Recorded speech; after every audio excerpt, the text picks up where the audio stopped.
Hello, space wizards and intergalactic scoundrels. I'm Steve Tassi, the board game guy, and I'm here with another Star Wars tutorial. But this time, it's for the Ops Darkside Rising.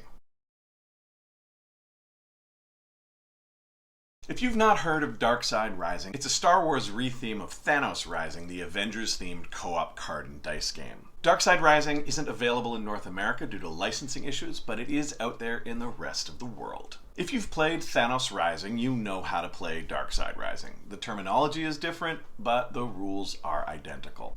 So, bye, I guess. Please click the subscribe button on your way out. If you haven't played any of the Rising series, Thanos Rising, The Batman Who Laughs Rising, SpongeBob Plankton Rising, or Harry Potter Turfs Rising, this video will teach you how they all work. I haven't played them all, so there might be minor variations from game to game, but you'll at least get the basics. In Darkside Rising, you and your fellow players are bands of rebels recruiting heroes, droids, and ships to the cause. The cause? Stop the Empire before they complete the Death Star. You win the game by defeating 7 Imperial cards before the Death Star is complete, the Empire has killed a total of 10 Rebel cards, or one player's team has been entirely wiped out. You can up the difficulty by making the target 9 or more, up to 10 or even 11 dead Imperials, but the game is hard enough to beat at 7. Each player takes one of the 4 Rebel team bases, their team insignia, and the appropriate Rebel hero card from the deck. The rest of the Rebel asset cards are shuffled together with the Imperial cards. Place the deck off to the side. Place the Death Star in the play area with the 6 component tiles face down around it. Pile the yellow operations counters on the Death Star. Place Darth Vader in the center of the deployment zone, making sure he is facing one of the 3 specific sectors. Make a pile of red damage cubes. Make a pile of Alliance tokens, face down, and a pile of the Rebellion dice. Deal 3 cards face up into each sector of the deployment zone. All the cards in the deck are either Rebel assets or Imperial cards. Rebel assets come in 3 varieties: heroes, vehicles, and droids, whereas Imperial cards are all either villains or vehicles. There's no effective difference between the types of cards in the faction. However, some cards use the keywords to trigger abilities. For example, if you have the X-Wing, you get to roll an extra red die if your team is in a sector with an Imperial vehicle. R2-D2 lets you roll an extra red die if you also have a Rebel vehicle on your team, and so on. Each card has several features to understand. In the upper left corner, it tells you if it's an asset or an Imperial card. This is where keywords like vehicle, villain, or droid, or hero will appear. In the upper right corner will be the damage track. If the track is full of red damage cubes at the end of a turn, the card is destroyed and moves one side closer to victory. Below the card art and the name of the card are the required symbols needed for a player to recruit or damage the card, depending on which faction the card belongs to. If a symbol is accompanied by a number in a white circle, it means that you need multiples of that symbol in order to complete the card. Bottom of the card is the text box, which describes what the card does. Imperial cards are activated by Darth Vader, and Rebel assets come into effect on the turn of the player who controls them. Unclaimed Rebel assets around the rim of the deployment zone do not do anything except take damage and, hopefully, get recruited. Some abilities only trigger if the asset is on a team with another asset of the right type, or when your team is in a specific sector of the deployment zone. If the ability has a die symbol next to it, you must assign a die, or multiple dice in some cases, to the card in order to use its power. We'll have more on that in a little bit. Death Star components are large double-sided tokens that slot into the Death Star board. At the start of play, all of them are face down.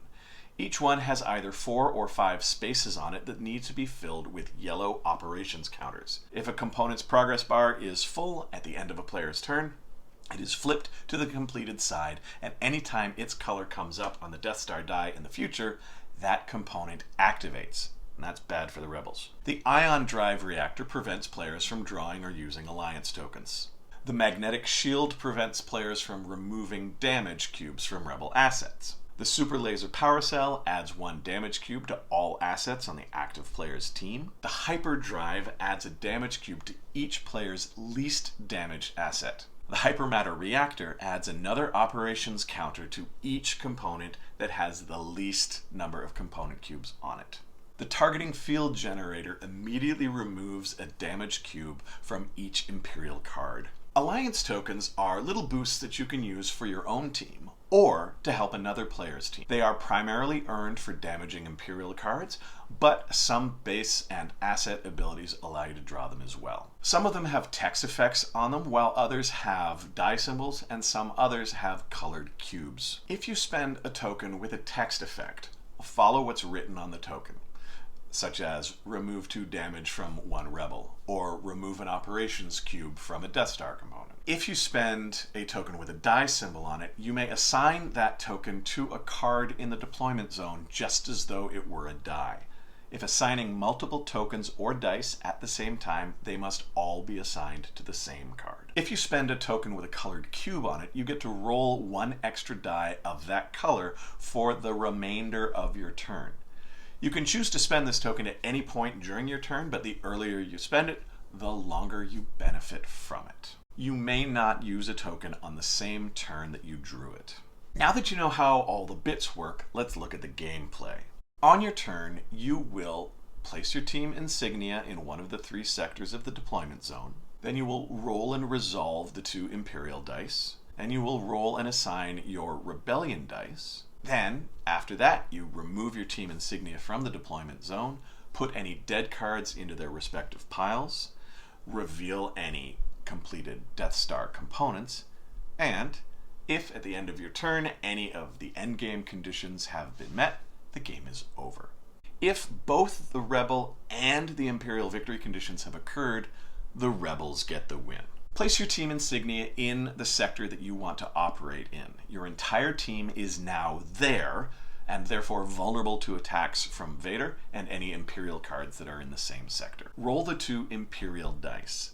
The Death Star die will tell you which Death Star component to add an operations counter to, or to activate if the rolled component is already complete. The other die, the Vader die, tells you which direction Vader will rotate, or if he stays where he is, and activates all of the villains on the board.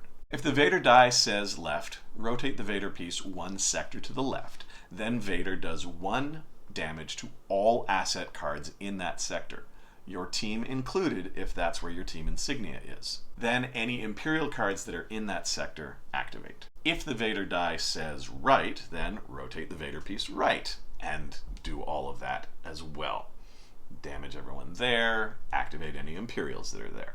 If the Vader die rolls the Vader helmet, he doesn't move at all. He does 1 damage to every asset card in that sector, and then all Imperial cards in the deployment zone activate, not just the ones in Vader's sector. If the Vader die rolls the Death Star die, then that means you re-roll the actual Death Star die and add an operations counter to that colored component if it already isn't complete, and activate it if it is complete. Don't do anything with cards and components that are full of cubes at this point. You may have the opportunity to remove cubes from them before your turn ends. Now it's time to grab your dice and try to do some good for the galaxy. Your base tells you what your starting die pool is. If you have recruited additional Rebel assets to your team, they may increase your dice pool. Player dice come in 4 colors, each with its own specialty. Each die has all the possible symbols on it, but its specialty comes up more often and has a double version of that symbol on it. Roll everything in your dice pool once and look at the result. Your base has a special ability that can be triggered by the first roll of your turn. They don't get triggered often, and it's really not likely to be triggered by just your starting dice pool in the early turns of the game, but it is possible. If your first roll triggers your base ability, resolve it before you do anything else. Now it's time to assign dice from your roll. Each card has a set of target symbols on it that are required to recruit it if it's an asset, or damage it if it's Imperial. After rolling your pool, you may assign 1 or more dice to a single card in your sector of space. If you have an asset on your team that has a special ability activated by a die or dice, like this one does, instead of assigning dice to a target card, you may assign one or more dice to this asset and trigger its power. If none of the dice you rolled match any of the available target symbols or any asset activation symbols on your team, you pick one of your dice and discard it. If, after assigning or discarding, you still have dice in your pool, re-roll them and repeat the process. Keep doing that until you have no more available dice in your pool to roll. If, after you've done all the rolling and assigning you're going to do, you have met the targets needed for a rebel asset, add that card to your team and immediately heal all damage from it. If you have met the requirements for an Imperial card, you put a damage cube on it. Note that you can only put one damage cube on any given Imperial card per player turn from using dice. If you have other abilities or tokens that do damage, you can use those as well. Claim an alliance token for each Imperial card that you damage on your turn. You cannot use these new tokens on the same turn that you draw them. Any cards that are at full damage are now killed and sent to their dead piles. Keep dead Imperials and dead Rebels separate for ease of determining end conditions. This includes both cards from the deployment zone and cards that are on one of the player's teams. If there are now 10 or more Rebel assets in the dead pile, or one team has been completely wiped out, the Rebels lose the game. If there are now 7 or more dead Imperial cards, the exact number will depend on the difficulty setting that you have chosen. Again, I highly recommend the easy mode. Then the Rebels win. If any Death Star components have all of their operations counters filled in at the end of a turn, flip them over to the complete side. From now on, anytime you roll that color on the Death Star die, you will activate that component's ability. If that is the final component to be completed, the Death Star is fully activated and the Rebels lose the game. If no end conditions have been met, remove your team insignia from the deployment zone, draw new cards from the deck to fill in any empty spaces, and the next player begins their turn. There are a number of rules that are easy to overlook in the rulebook, so I will repeat them now. You cannot use dice to damage an individual Imperial card more than once on your turn. If you have card abilities or alliance tokens that can damage an enemy, those can be used as well as assigning dice, but dice can only do 1 damage per Imperial card per turn. Cards with full damage tracks and components with full operations tracks are not resolved until the end of your turn. Just because Darth deals enough damage to a card to kill it in the second step of your turn, that doesn't mean they die immediately. You still have a chance to use your dice to recruit them, which heals them completely, or use tokens or other abilities to remove damage. Alliance tokens you acquire cannot be used on the same turn that you acquired them. Using a token with a die symbol on it counts as the die that you have to assign for any given roll on your turn. You can still assign dice to that same card as you assign the token, but you don't have to. If both sides have their victory conditions met on the same turn, the Rebels win and the game loses. Card abilities that require dice to activate can only be used once per turn. I'm Steve Tassi, the board game guy, and you've got the tools to take on the Empire now. May the Force be with you.